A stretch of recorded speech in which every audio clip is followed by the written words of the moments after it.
Okay, dear, welcome in Adventures Chemistry. Today we have to discuss about photoelectric effect.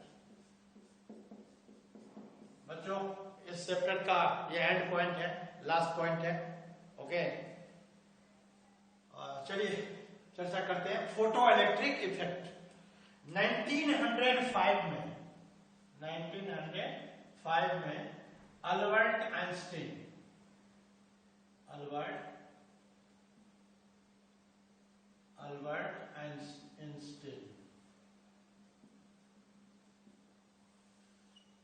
इन्होंने इस फॉर्मूले को develop किया, फोटोइलेक्ट्रिक इफेक्ट को.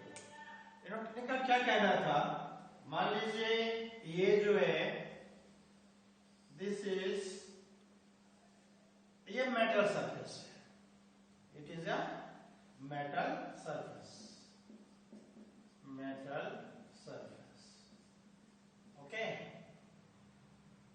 when a light falls on metal surface, okay, electrons ejected. ये देखिए, ये इंसिडेंट लाइट है, energy, light is in form of energy, E is equal to h nu, हम जानते हैं. ओके,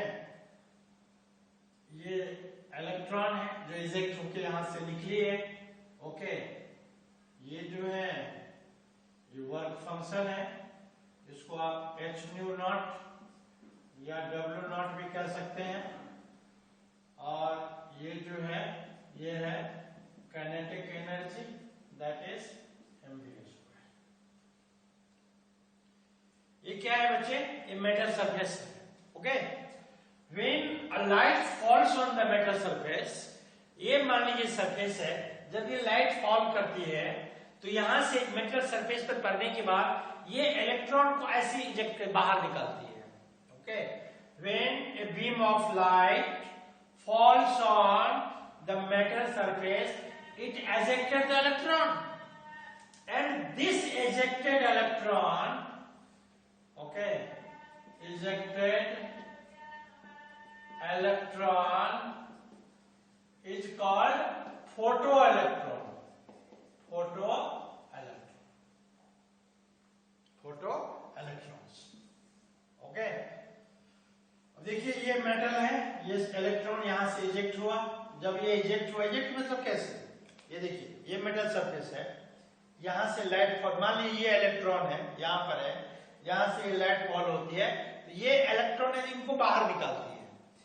ये इलेक्ट्रॉन किसके कारण बाहर निकला? लाइट के कारण. Electrons ejected due to falling of light on metal surface. Am I right? Electron ejected due to falling of light on metal surface. When a beam of light falls on a metal surface, then electrons are ejected, and that ejected electron is called photoelectron. Okay, photo मतलब light, electron का मतलब electron. Since it ejected with a particular velocity, certainly it is in motion, therefore it is given the name kinetic energy, which is half mv². Now, according, this is photoelectric effect. Electric effect. Okay. According to photoelectric effect,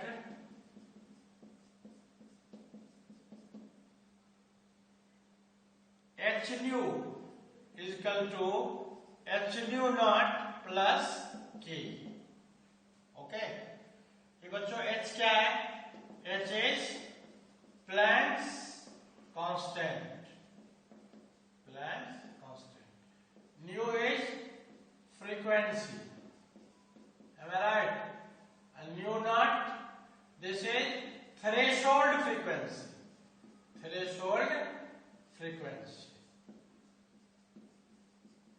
Okay. Minimum frequency to eject the electron. Okay. H nu naught. अब अब क्या करते हैं, और के is equal to क्या होता है, kinetic energy, kinetic energy which is equal to half mv square. चलिए यहां पर आते हैं, के इज इक्वल टू क्या हो जाएगा, के इज इक्वल टू होगा h nu minus h new not, h is Planck's constant taken common, new minus nu not, okay, this is k, और k is, this is half mv square, half mv square h nu minus nu nought, nu minus nu not, okay.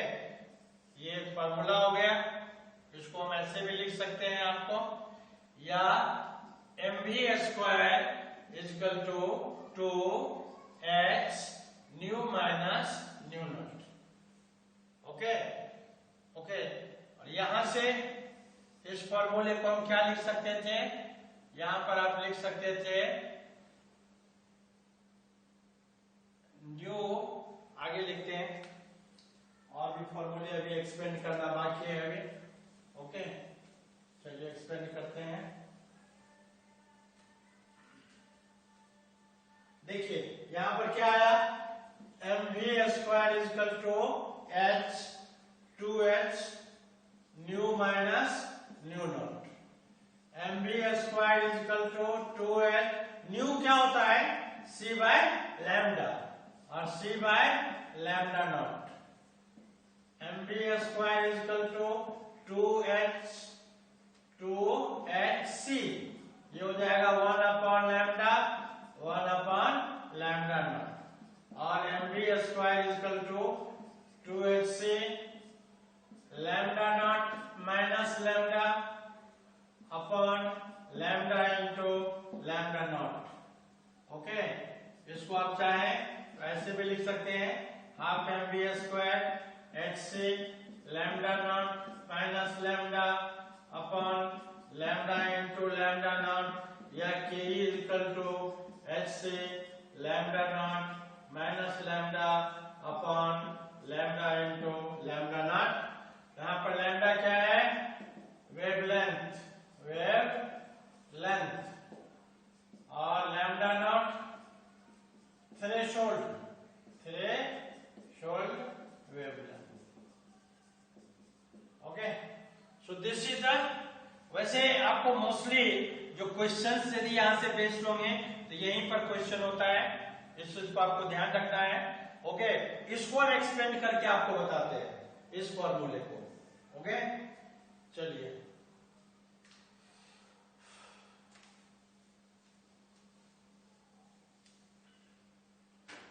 यहां पर क्या है, k is equal to h nu minus nu nought, k is equal to h nu minus nu nought. Nu क्या है, frequency, और nu nought है threshold frequency. तो ke upon h is equal to क्या होगा, nu minus nu nought, nu minus nu not, okay, nu minus nu nought, या nu nought is equal to होगा nu minus K upon H, okay. ये होगा इसकी value threshold frequency, threshold frequency, इसका formula हो गया। यदि हमें फ्रीक्वेंसी निकालना होगा, ये फॉर्मूला होगा, frequency is equal to nu naught plus K upon H, okay. इस तरह से जनरली ये पूछा जाता है, ये पूछा जाता है, ओके। इससे हम क्या करेंगे, कैलकुलेट करेंगे, ठीक। ये हो गया आपका फोटो इलेक्ट्रिक इफेक्ट। चलिए अब मेरे हिसाब से इलेक्ट्रॉनिक कॉन्फ़िगरेशन के बच्चों 3 रूल हमने बताए थे, लेकिन इलेक्ट्रॉनिक कॉन्फ़िगरेशन हमने लिख के आपको नहीं बताया, ठीक है। आज आपको बताएंगे इलेक्ट्रॉनिक कॉन्फ़िगरेशन ट्रांजिशन एलिमेंट का, ठीक। चलिए इसको मिटाते हैं। ट्रांजिशन एलिमेंट बोले तो स्कैंडियम से जिंक तक, ठीक है। चलिए इलेक्ट्रॉनिक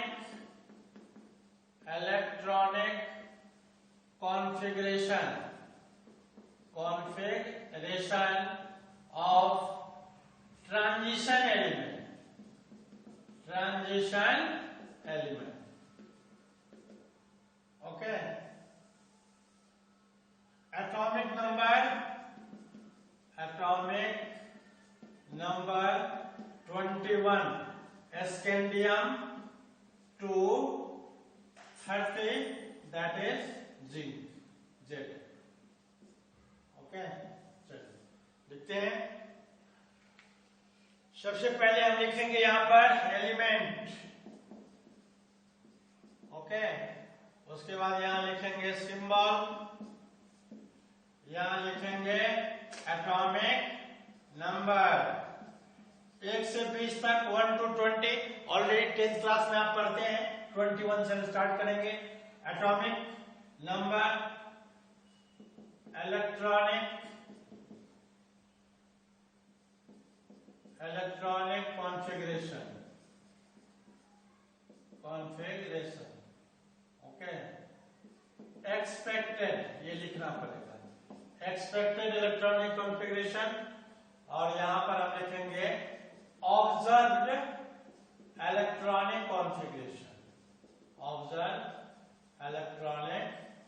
कॉन्फ़िगरेशन, ठीक है। चलिए स्टार्ट करते हैं।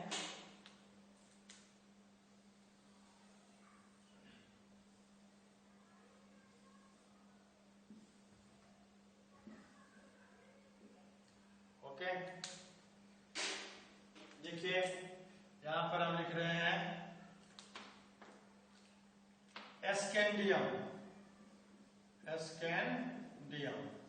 स्कैंडियम का सिंबल है Sc21। इलेक्ट्रॉनिक कॉन्फ़िगरेशन आपको याद है, 1s 2s 2p 3s 3p 4s 3d, यहीं तक काम हो जाएगा।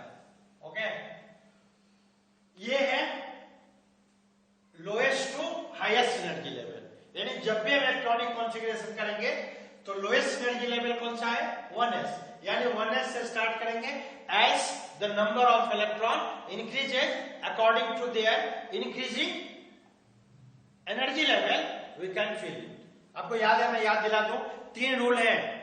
First rule is of principle. According to of principle, electron should be filled according to their increasing energy level. Second rule, Pauli exclusion principle. Pauli exclusion principle says that in an particular orbital, maximum 2 electrons can be accommodated with opposite spin. Third rule is Hund's rule. According to Hund's rule, if any subcell have more than one orbital like p, d, okay, which has 3 or 5 orbitals, okay, then electron should be filled singly first. पहले electron single field होना चाहिए, यदि बचता है तो फिर उसको pair करना चाहिए। हम तीनों को फॉलो करेंगे। ओके बच्चों, यहाँ पर एक चीज बताना है, 4s और रूल के हिसाब से पहले 4s आना चाहिए, फिर 3d आना चाहिए। लेकिन 3d ऑर्बिटल बड़ी ऑर्बिटल है, ओके, यहाँ पर स्पिनिंग इफेक्ट लागू होता है, इसलिए 3d को स्प्लिट होने से, टूटने से बचाने के लिए 4s को बाहर लिखते हैं और 3d को हम पहले लिखेंगे, ये ध्यान रखिए। लेकिन जब हम कॉन्फ़िगरेशन करेंगे इलेक्ट्रॉनिक कॉन्फ़िगरेशन, तो इलेक्ट्रॉन पहले 4s में जाएगा और फिर 3d में जाएगा।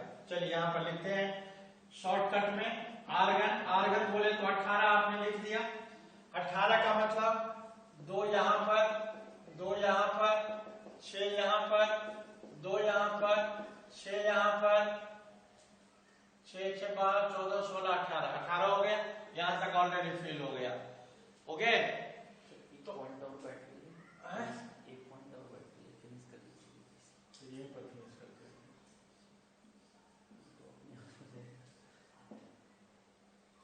ये देखिए, ये आर्गन 18 हो गया, यहाँ पे 21 है, 18 2 20 और 1 21। ओके, इस तरह से ये हो गया 21 इलेक्ट्रॉन। इसमें भी सेम होगा, ऐसे ही होगा। आर्गन 18, ये 3D और ये 4s, ये 3D और ये 4s, ये 3D, ये 4s, 18 2 20 और 21। इसको लिखेंगे कैसे? इसको लिखेंगे आर्गन 18 3D1 और 4s2, 4s2। हाँ, सिमिलर ऐसे ही लिखेंगे इसको भी, आर्गन 18 3D1 और 4s2। ओके, आपने एक चीज देखा, अब यहां पर ये है सीरीज। किसका सीरीज है ये इंक्रीजिंग एनर्जी लेवल है। तो आप कहेंगे सर आपने पहले 3D लिखा जबकि 4s में इलेक्ट्रॉन, हमने 3D लिखा, 3D स्प्लिट हो सकता है, ब्रेक हो सकता है, बड़ा ऑर्बिटल है, इसीलिए पहले 3D लिखते हैं बाद में 4s लिखते हैं। लेकिन जब इलेक्ट्रॉन फिलिंग की बारी आती है तो पहले इलेक्ट्रॉन 4s में ही यहाँ पर हमने स्ट्रिक्टली रूल को फॉलो किया और यहाँ पर पहले इलेक्ट्रॉन 4s में गया और फिर 3D में गया। Am I right? इस तरह से ये हो गया इलेक्ट्रॉनिक कॉन्फ़िगरेशन। स्कैंडियम के बाद है second, that is titanium. Titanium, titanium Ti22, बिल्कुल ऐसे ही। आर्गन 18 1 2 3 4, उतना बड़ा लिखने की जरूरत नहीं है।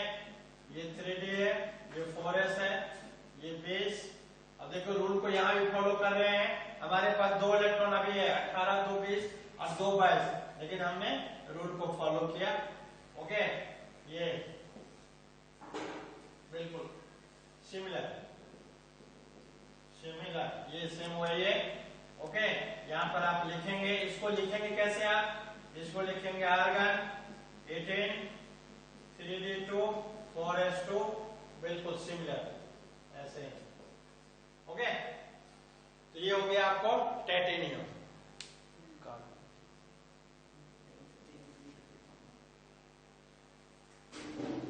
टाइटेनियम के बाद अब आपको नेक्स्ट एलिमेंट है vanadium.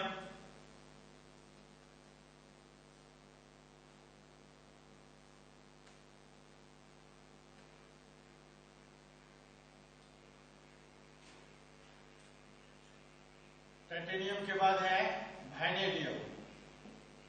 Vanadium, V is the symbol. Okay, ये 23 यहाँ पर आर्गन। आर्गन का मतलब समझ रहे हैं, यहां तक फिल हो चुका है सभी, 6 8 14 16 18। आर्गन 18। इसके बाद पहले लिखेंगे हम 3D और फिर लिखेंगे 4s। ओके, 18 2 20, 18 2 20 और 21 22 23। क्या होगा ये? दिस इज आर्गन 18 3D3 और 4s2, बिल्कुल सिमिलर, किसी भी तरह की कोई चेंज नहीं है। जो एक्सपेक्टेड है वही ऑब्जर्व है। वेनेडियम के बाद बारी आती है क्रोमियम। ये बहुत इंपॉर्टेंट है क्रोमियम, Cr24। यहां पर देखिए आर्गन 18 18 इलेक्ट्रॉन हो गए। उसके बाद हमारे पास 6 इलेक्ट्रॉन अभी बचे हुए हैं। ये है 3D और ये है 4s। 18 2 20, ओके, 21 22 23 24। ये एक्सपेक्टेड है। ये एक्सपेक्टेड किसके अकॉर्डिंग है? According to the rules. Okay, लेकिन यहां पर एक रूल है केमिस्ट्री में, यदि 3D और 4s ऑर्बिटल के बीच एक इलेक्ट्रॉन के एक्सचेंज करने से ऑर्बिटल हाफ फिल या फुल फिल हो जाए तो उसको हम यहां को कर सकते हैं और उसको कहते हैं एक्स्ट्रा स्टेबिलिटी। अब देखिए अभी 3D क्या है, हाफ फील्ड क्या क्या होता है, 1 2 3 4 5 एक एक सब ऑर्बिटल में होता, ये हाफ फील्ड होता। 4s तो फुल फील्ड है। ऑर्बिटल जनरली दो कंडीशन में, दोनों कंडीशन में होती है स्टेबल, या तो हाफ फील्ड हो नहीं तो फुली फील्ड हो। ओके, फुली फील्ड में बहुत ज्यादा स्टेबल होती है, लगभग इनर्ट के पोजीशन में चली जाती है। तो यहाँ पर क्या होगा, ये देखिए, आर्गन 18 और 1 2 3 4 और ये है 3D और ये है 4s। एक इलेक्ट्रॉन यहां से क्या हो रहा है, यहां पर शिफ्ट हो रहा है। ओके, तो ये 3D हो गया हाफ फील्ड और ये भी हो गया हाफ फील्ड, तो इसको हम बोलते हैं extra stability. Extra stability by exchanging one. ध्यान रखिए, सिर्फ एक इलेक्ट्रॉन एक्सचेंज हो सकता है। ओके, और वो भी इलेक्ट्रॉन डी कभी 4s को नहीं देगा, s से ही एक इलेक्ट्रॉन एक्सचेंज हो रहा है, ये ध्यान रखिए, एक इलेक्ट्रॉन एक्सचेंज हो रहा है।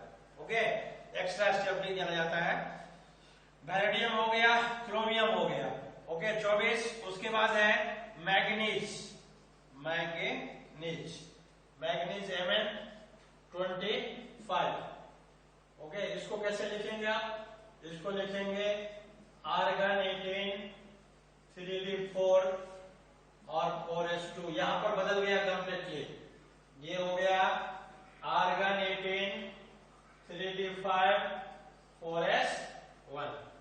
ध्यान रखिए, मैग्नीज 25। ओके, ये आएगा आर्गन 18, ओके, 3d 1 2 3 4 18 2 20 21 22 23 24 25। देखिए, ये हाफ फील्ड है और ये फुली फील्ड है, इसीलिए ये मोस्ट स्टेबल है। ओके, सेम सिमिलर, इसमें जो एक्सपेक्टेड है ओके वही ऑब्जर्व है। ये हो गया 25।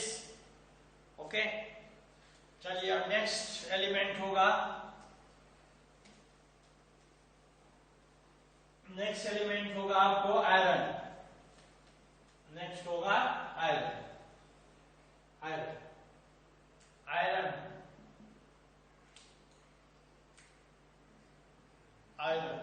आयरन सिंबल है आयरन का Fe, एटॉमिक नंबर है 26 और कॉन्फ़िगरेशन की हम बात करें तो ये आर्गन 18 1 2 3 4, ये 3D और ये 4s 18 और 2 20 21 22 23 24 25 26। ओके, सिमिलर कैसे, ये देखिए यहां पर ये न तो हाफ फील्ड है न तो फुल फील्ड है। यदि एक इलेक्ट्रॉन यहां से आ भी गया फिर भी कुछ नहीं होने वाला है, इसीलिए इनका कॉन्फ़िगरेशन होगा 3d6 और 4s2। ओके, आयरन के बाद है आपको 26 27 कोबाल्ट। हाँ, 27 आर्गन 18, ये है 3d और ये है 4s, 3d और 4s। 18 2 20 21 22 23 24 25 26 27। ओके, ये 27 तक हो गए। इसका कॉन्फ़िगरेशन क्या होगा बच्चों, argon 18 3d 4 3 7 3d 7 4s2। Similar, ये दोनों जो है, जो ये है वही ये है, जो ये है वही ये है, सिमिलर। एक्सपेक्टेड और ऑब्जर्व दोनों सेम है। कोबाल्ट हो गया। कोबाल्ट के बाद निकेल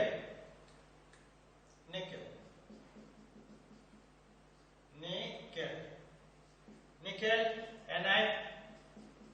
ये हो गया 28। ओके, 28। देखते हैं आर्गन 18, उसके बाद 3d 1 2 3 4, ये 4s। ओके, 18 2 20 21 22 23 24 25 26 27 28, यानी ये हो गया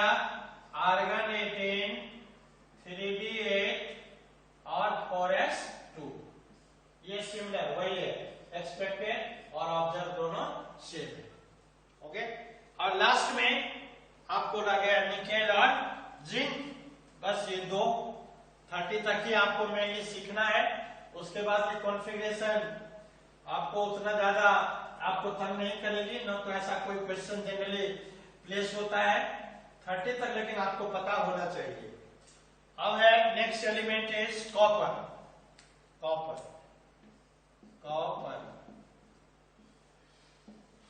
कॉपर को सिंबल CO29। चलिए यहाँ पर कॉपर में बहुत सावधानी से देखिए आप, ये बहुत इंपॉर्टेंट है, क्रोमियम की तरह। ये 18 हो गया, ये देखिए 3D है, ये 1 2 3 4, ओके, और ये 4s, ये 4s है और ये 3D। 18 2 20 21 22 23 24 25 26 27 28 29। ये क्या है? एक्सपेक्टेड। किसके according? According to rule of electronic configuration. Okay, अब देखते हैं ये सेम वैसे ही रहेगा, नहीं मुझे लगता है जो इसमें कुछ ना कुछ चेंज होने वाला है। ओके, ये है 3D और ये है 4s। देखिए बच्चों, यदि एक इलेक्ट्रॉन यहां से यहां शिफ्ट हो जाए तो ये फुली फिल हो जाएगा और ये हाफ फिल रहेगा। और ये फैसिलिटी यहाँ पर अवेलेबल है केमिस्ट्री में, किसके लिए? Due to extra stability. और ऐसे ही होता है, जिसको हम कहते हैं एक्स्ट्रा स्टेबिलिटी। आपने देखा जो एक्सपेक्टेड था ऑब्जर्व चेंज हो गया। ओके, ये this is the stable form, इसको ध्यान रखिएगा। इसको लिखते कैसे हैं? आर्गन 18 3D10 और 4s1 ये अलग है, आर्गन 18 ये है 3D9 और 4s2। ये कॉन्फ़िगरेशन सेकेंड वाला जो है वो इंपॉर्टेंट है। और लास्ट एलिमेंट है जो आपका ट्रांजिशन मेटेरियल के फर्स्ट रो का। ओके, ये जिंक Zn, दैट इज 30। यहाँ पर देखिए आर्गन, दिस इज 18, यहाँ पर 1 2 3 4, ये 3D और यहाँ पर ये 4s। 18 2 20 21 22 23 24 25 26 27 28 29 30 सारे फिल हो गए। ओके, या इसको आप लिख सकते हैं आर्गन 18 3D10 4s2 सेम है। ये expected of the chrono similar है। ओके, तो this is the electronic configuration from scandium to 21 से 30। इसको याद रखिए, इसका जो इंपॉर्टेंस है not in physical chemistry, also in organic and inorganic chemistry में इसका इलेक्ट्रॉनिक कॉन्फ़िगरेशन का बहुत बड़ा रोल है। आपको दो कॉन्फ़िगरेशन बहुत इंपॉर्टेंट है जो आपको याद रखना चाहिए। आपको याद है वो एलिमेंट कौन से हैं? That is chromium and copper, यानी एटॉमिक नंबर 24, एटॉमिक नंबर 29, क्योंकि दोनों जो है किसके लिए जानी जाती है? एक्स्ट्रा स्टेबिलिटी के लिए। Okay students, this is the end of atomic structures. अब जो नेक्स्ट वीडियो है वो हम पीरियोडिक टेबल और केमिकल बॉन्डिंग का लेने वाले हैं। Okay, take care.